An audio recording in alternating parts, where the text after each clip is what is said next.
इभिनिं लोगोफोर ओरैबायसा गरम बाप्पा ट्रेक्टरखौनो सालायनो हायाखैलै दिनै आं उन्दुग्लांलायनांबाय बिराद गरम भगबान ट्रेक्टर सालायनाय लोगोफोरा माबायदि सालायदो कमेन्टआव खोन्थाहर गरम मोनदोंना मोनाखै नोंसोरो ओरैबायसा मथा मथि 4 बिघा हयलाय 3 बिघा हयलाय जिरायनो गोनां जादों दिनै एनका सान्दुं बाप्पा खर' सर' प्रेसार दावखोनाय रखम मोनलायदोंलै लोगोफोर नोंसोर मागोदै मोन्दों मिथिया दे आरो मागोदै सालायदो गरम बाप्पा आंथ' हाला नै ट्रेक्टरावनो उन्दुग्लांना दं दा उपाय गैया हाब्रु गोजा नै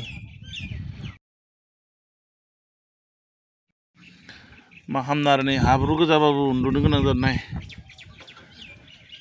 गरम औवा साया एकदम बार सोरो सोरो नांदों उन्दुलांनो ओंखारलायदों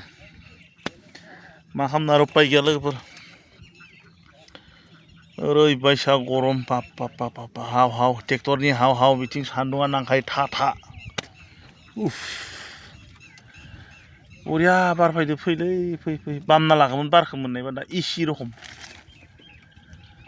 बाप्पा डेन्जार गरमलै दिनै लोगोफोर इमान दिन हालेवबाय बेबायदि गरम मोनफेराखै आं दिनै गरम मोनदों हाइस गरम लोगोफोर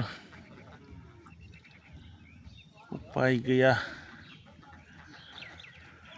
मा खालामनो आरो उपाय गैया लोगोफोर गरम नालाय मा खालामनो आरो उपायथ' गैया गरमबाबो हालेवनांसिगोन कमेन्टआव खोन्थाहर लोगोफोर सोर हालेवदो गरम मोनदोंना मोनाखै नोंसोरो आयु बिराद जिरायखाबाय आं दिनै हाला गरमदोनो सान्दुं नायबाय नै ब्रां होखायोलै आयु डेन्जार नेंखादोलै दिनै नेंनायाथ' बाद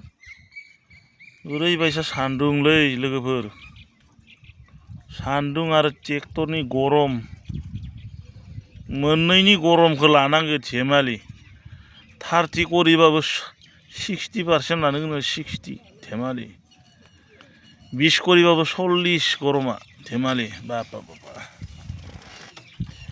ड्राइभार जानायाबो धेमालि नङा दे लोगोफोर सान्दुं गोसायाव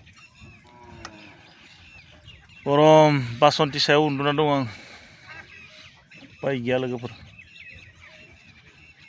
बिराद गरम बाप्पा दिनैनि रखम गरम मोनफेराखै आरो कमेन्टआव खोन्थाहर लोगोफोर सोर